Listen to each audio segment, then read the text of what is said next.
Hello every one. നമ്മൾ പറയാൻ പോകുന്നത് silent features of Indian evidence act 1872 ആണ്. ഇന്ത്യൻ എവിഡൻസ് ആക്ട് 1872 എന്ന് പറയുന്നത് based on English common law ആണ്. ബ്രിട്ടീഷ് ഇന്ത്യയിൽ പ്രസിഡൻസി കോർട്സ്, അതായത് റോയൽ ചാർട്ടറിൻ്റെ അടിസ്ഥാനത്തിൽ എസ്റ്റാബ്ലിഷ് ആയിട്ടുള്ള പ്രസിഡൻസി കോർട്ട് മദ്രാസിലും കൽക്കട്ടയിലും ബോംബെയിലും ഒക്കെ എസ്റ്റാബ്ലിഷ് ആയിട്ടുള്ള പ്രസിഡൻസി കോർട്ടിലൊക്കെ ഫോളോ ചെയ്തു വരുന്നത് English rule of law of evidence ആണ്. അതുപോലെ തന്നെ പ്രസിഡൻസി ടൗൺസിൻ്റെ പുറത്തുള്ള മൊഫുസുൽ കോർട്ടുകൾ തന്നെ there were no definite rule relating to law of evidence. Law of evidence related ആയിട്ടുള്ള ഒരു ഡെഫിനിറ്റ് ആയിട്ടുള്ള റൂൾസ് ഇല്ലായിരുന്നു. അത്തരത്തിലുള്ള മഫ്സുൽ കോർട്ടിലെ ഒരു എൻറ്റയർ അഡ്മിനിസ്ട്രേഷൻ ഓഫ് ജസ്റ്റിസ് എന്ന് പറയുന്നത്, അതായത് definite rule of law of evidence ഇല്ലാത്തത് കൊണ്ട് അല്ലെങ്കിൽ ഇതിൻ്റെ ആബ്സെൻസ് കൊണ്ട് അവിടെ ഒരുപാട് പ്രശ്നങ്ങൾ ഉണ്ടായിരുന്നു. Was in total chaos. So there was dire necessity for codification of rule of law of evidence. അതുകൊണ്ട് തന്നെ ഒരു നെസസറി ആയിട്ടുള്ള കാര്യമാണ് ലോ ഓഫ് എവിഡൻസ് എന്ന് പറയുന്നത് കോഡിഫൈ ചെയ്യണം എന്നുള്ളത്.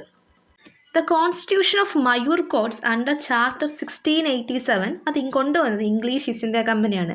അതിനുശേഷം constitution of Mayur court under charter 1726, അതായത് ക്രൗൺ കോർട്ടുകളൊക്കെ ഇംഗ്ലീഷ് കോമൺ ലോ ഇന്ത്യയിലേക്ക് കൊണ്ടുവന്നു. ആൻഡ് ദിസ് കോർട്ട് എക്സസൈസ്, ഇത്തരത്തിലുള്ള കോടതിയിൽ സിവിൽ ആൻഡ് ടെസ്റ്റമെൻ്ററി ജൂറിസ്ഡിക്ഷൻ ഉണ്ടായിരുന്നു.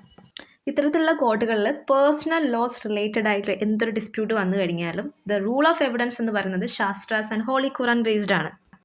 അങ്ങനെ slowly principle of natural justice, equity and English common law എല്ലാം തന്നെ ഒക്കുപ്പൈഡ് ദ ഇന്ത്യൻ ലീഗൽ സിസ്റ്റത്തിലേക്ക് എത്തിച്ചേർന്നു.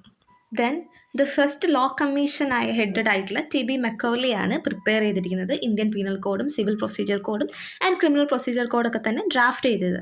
The second law commissioner recommended that English law എന്ന് പറയുന്നത് should be made the base of കോഡിഫൈയിങ് the law in India എന്ന് അവർ പറഞ്ഞു. അത് CPC ഇനാക്ട് ചെയ്ത് 1857 limitation act 1859 Indian penal code 1861 and CRPC in 1861. പിന്നീട് the third law commission which was appointed in 1861 appoint ചെയ്തിരിക്കുന്നത് prepared a draft Indian evidence act 1872 along with അതിൻ്റെ കൂടെ തന്നെ സെവറൽ അതർ ആക്ടുകളും പ്രിപ്പയർ ചെയ്യാൻ വേണ്ടിയിട്ട്. ദെൻ 1870 ഈ ഒരു rule of law of evidence codify ചെയ്യാനുള്ള ടാസ്ക് കിട്ടിയത് sir James Fitzjames Stephen എന്ന് പറയുന്ന വ്യക്തിക്കാണ്.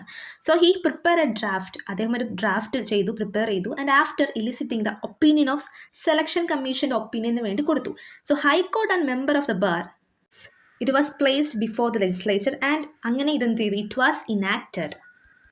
അങ്ങനെ അദ്ദേഹം ഇംഗ്ലീഷ് ലോ ഓഫ് എവിഡൻസിലെ പ്രസക്തമായ വ്യവസ്ഥകളെല്ലാം തന്നെ ഉൾപ്പെടുത്തിയിട്ട് ഒരു ഡ്രാഫ്റ്റ് പ്രിപ്പയർ ചെയ്തു. So the Indian evidence act എന്ന് പറയുന്നത് ഇംഗ്ലീഷ് ലോ ഓഫ് എവിഡൻസിൻ്റെ ഒരു ഫോം ഓഫ് എക്സ്പ്രസ് പ്രൊപ്പോസിഷനിൽ തന്നെയാണ് അറേഞ്ച് ചെയ്തിരിക്കുന്നത്. ബട്ട് ഇൻ ദർ നാച്ചുറൽ ഓർഡറിലാണ്. ബട്ട് സം മോഡിഫിക്കേഷൻസ് ഉണ്ട്. So rendered necessary by the peculiar circumstances of India. ഈ ചാനൽ ആദ്യമായിട്ട് കാണുന്നവരാണെങ്കിൽ സബ്സ്ക്രൈബ് ചെയ്യുക, ലൈക്ക് ചെയ്യുക ആൻഡ് ഷെയർ ചെയ്യുക ആൻഡ് കീപ് വാച്ചിങ്.